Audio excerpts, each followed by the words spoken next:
Okay, everybody, are we all sitting comfortably?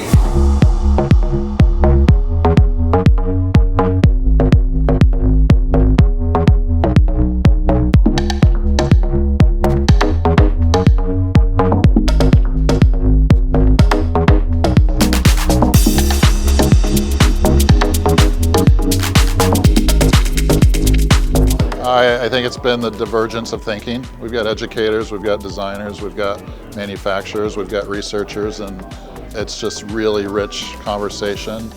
And what I've really noticed is a lot of the silly questions have turned into really meaningful dialogue. So there's a casualness about it that really helps the creativity blossom.